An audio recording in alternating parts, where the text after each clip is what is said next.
Hello दोस्तों, आपने पिछले एपिसोड में सुना प्रियान पता नहीं देखते हैं क्या कर सकता है ये, क्यों डर लग रहा है तुम्हें इसका मुस्कुराते हुए। डर और मुझे, ऐसे लोगों को तो मैं मज़ा सिखा सकती हूँ। प्रियान हंसते हुए एक कह के वो गाड़ी आगे बढ़ा देता है। अब आगे के एपिसोड में सुनिए। प्रियान की गाड़ी मार्केट से निकलकर किसी जंगल की तरफ जा रही थी।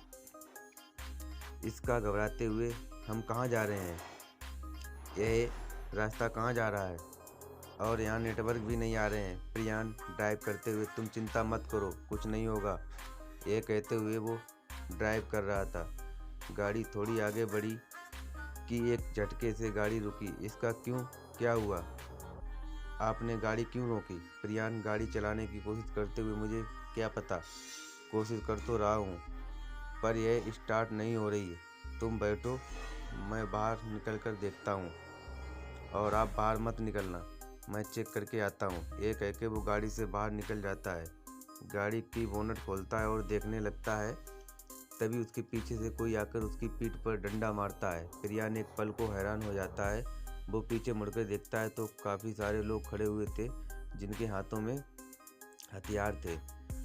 उसके सामने खड़ा आदमी बोला, इतनी देर से पीछा कर रहे थे, अब जाकर हाथ में आया है। ये कहकर वो उसके ऊपर डंडा मारने ही वाला था कि प्रियान ने वो डंडा पकड़कर नीचे फेंक दिया और अपने पैर से उस आदमी के पेट पर मारता है तो वो आदमी जाकर नीचे गिर जाता है।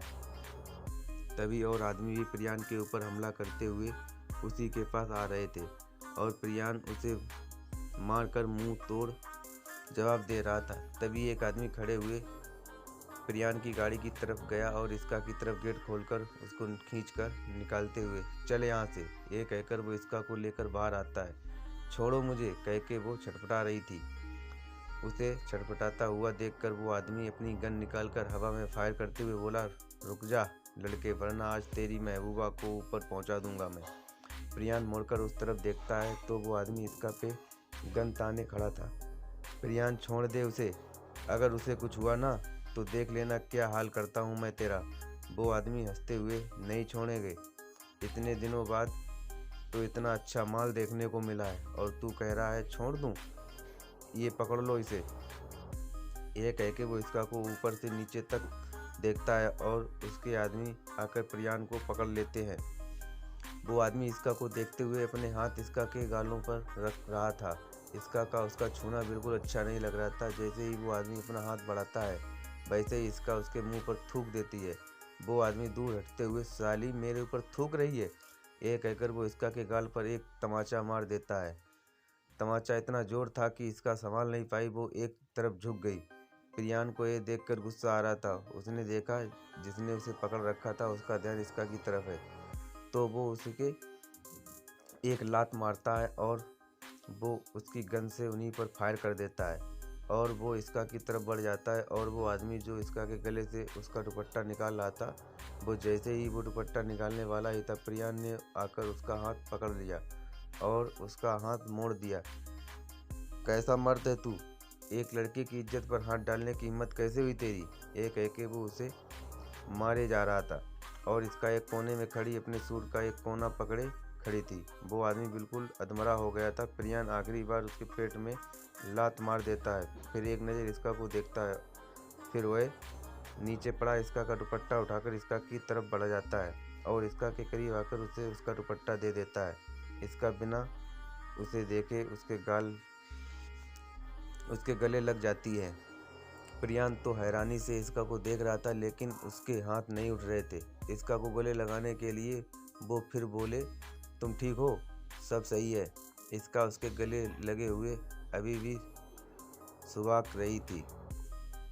प्रियान अपना हाथ नीचे करते हुए बड़ी हिम्मत करके वो अपने हाथ से इसका की पीठ को सहलाते हुए, शांत हो जाओ, सब ठीक हो गया, वो लोग चले गए हैं, चलो अब देखो इधर। इसका अपनी निगाह ऊपर कर देती है। प्रियान, चलो अब ठीक है, कहकर दुपट्टा लेकर इसका के गले में डाल देता है। प्रियान, तुम यहीं रुको, मैं पानी लेकर आता हूँ। इसका प्रियान के हाथ पकड़ लेता है। प्रियान उसके गाल छूकर, मैं अभी आया, ये कहकर वो अपनी गाड़ी की तरफ बढ़ा वो जैसे ही गेट खोलकर पानी की बोतल निकालने लगा तभी एक गोली आकर उसके कंधे पर लगी। गोली चलने की आवाज़ से इसका एकदम से चौंक गई और सामने प्रियान को देखने लगी। तभी एक गोली और चली और वो आदमी वहीं ढेर हो गया। प्रियान अपने कंधे पर पकड़ा था। तभी वहाँ रेहान आते हुए, सर आप ठीक हैं? क्या ज़रूरत थी आपको अकेले आने की? इसका वहाँ आते हुए प्रियान की तरफ देखकर, आप ठीक हो ना? प्रियान से अब सही से खड़ा नहीं हो पा रहा था। वो धीरे धीरे बेहोश होने लगा। वो गिरता उससे पहले रेहान ने उसे पकड़ लिया। रेहान मैम, आप जल्दी से बैठिए गाड़ी में, हम सर को लेकर हॉस्पिटल जाते हैं। वो जैसे ही गाड़ी में बैठा अपने एक आदमी से बोला, देखो इनमें से कोई जिंदा तो हो, लेकर आ जाओ अपने अड़े पर उसको। वो आदमी, जी सर। रेहान ये कहकर गाड़ी में बैठ गया। प्रियान को हॉस्पिटल लेकर गया। आगे के एपिसोड में बने रहिए। धन्यवाद।